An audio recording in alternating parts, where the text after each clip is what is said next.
Janatan Sayeh is a research analyst at the Foundation for Defense of Democracies. And Dr. Susan Michael is the director of the American Christian Leaders for Israel and president of the International Christian Embassy in Jerusalem, USA. Welcome to both of you.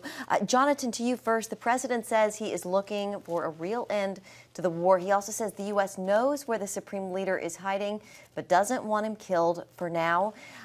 How do you see the situation unfolding, Janatan? And do you think the U.S. might launch a direct attack on Iran? The German chancellor seemed to allude to that today.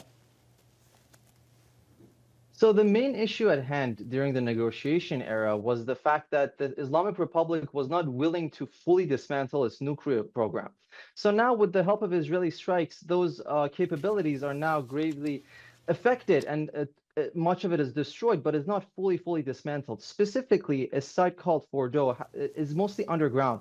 So targeting that would either require Iran to fully agree to dismantle, which they have not agreed to do so, or the use of American B-2 or B-52 bombers. So the only way to truly neutralize the Iranian nuclear threat would be at this point, because, given the Israeli military campaign, we are at a point of no return, is to fully move forward with kinetically removing this threat. Dr. Michael, I'd like to bring you in, pointing to Ambassador Huckabes' message to President Trump. He was very deferential, saying that the president will hear from heaven how to act in the Middle East. What do you think of his message?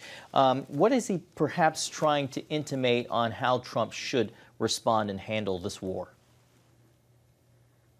Well, I think many of us are praying that President Trump has wisdom and makes the right decisions.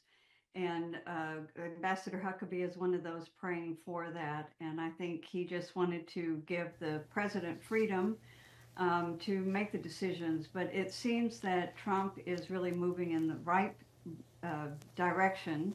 And as Janatan just said, they have not yet dismantled the nuclear program. And so the first choice is that the regime would fall. And then that would allow Western powers to go in and dismantle it themselves and remove it and do it that way.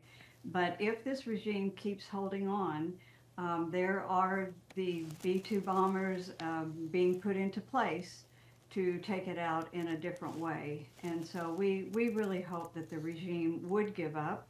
And we appreciate that Trump has said he will only accept an unconditional surrender. And that's exactly the right stance to take. Janatan, do you think we could see this regime topple? The Iranian leaders, are they taking these calls seriously for, Netanyahu calling on the Iranian people to topple the regime? We've seen we've seen messages from inside Iran, people there, on the side of Israel. What do you think the resolve is there? Absolutely. So we are in a very crucial moment where the people of Iran and Israelis are working against the common enemy. Now, whether Israel is directly pursuing regime change or not, that would be a fundamentally different strategy for them. So far, we have seen messaging towards the Iranian people, especially IDF in Persian has been very proactive recently. But whether they are coordinating specifically with protesters or paving the way for instance, a protest takeover of state broadcasting or things of that nature, we have not seen that yet. And when you mention specifically are Iranian leaders, quote unquote, ready, at this point, they've mostly been eliminated. So we're really dealing with Supreme Leader himself. And of course, he's increasingly in a paranoid situation, and it is very likely for him to sacrifice whatever he can to preserve his regime. We've talked about the possibility of Israel assassinating the Supreme Leader, but Janatan, would that be enough to trigger regime change?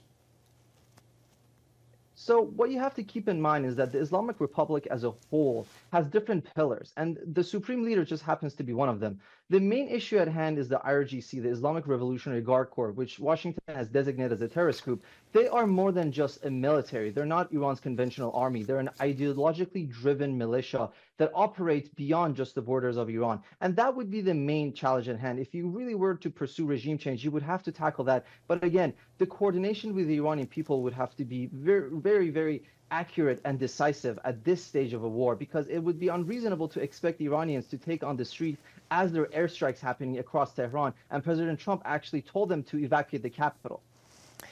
Susan, I'd like to ask you, International Christian Embassy Jerusalem has long advocated for strong support of Israel. So how should Christians approach this particular moment, especially as civilians on all sides are suffering? And we should note, from this administration to past administrations, there is a clear line of demarcation that they like to say between the regime and the people of Iran. And our reporting at CBN has talked a lot about Iranian Christians and a movement of just people being baptized in Iran. So how should we pray in this moment? This is a very important question, because American Christians need to understand that Israel is on the front lines of our battle. We all hate war. Israel hates war. Every good-hearted person hates war. It's a terrible thing, and there's always collateral damage that is really regrettable. But sometimes war is necessary.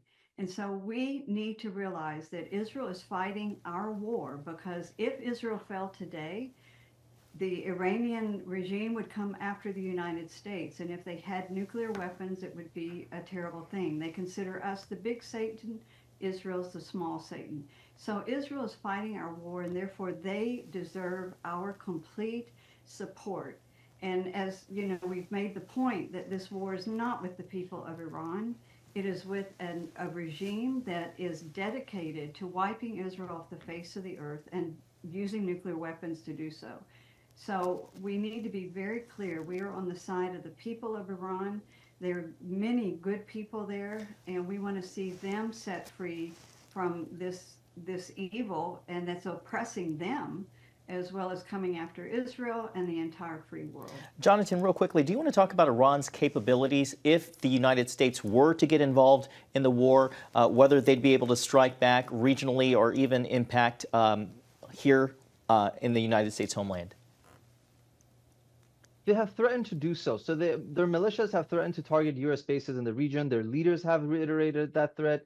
But what's important to keep in mind is that Israel has currently paved the way when it comes to taking out the air defense systems. So there definitely might be repercussions and there might be consequences, but Iran has always had a very tempered retaliation. So when President Trump took out in 2019 the head of the IRGC's Quds Force, Iran's retaliation was very tempered and constrained. So that's what we've seen so far from the Iranians themselves, as they're increasingly fragile both internally and externally. Okay, Janatan, Sayeh, and Dr. Susan Michael, both of you, thank you so much.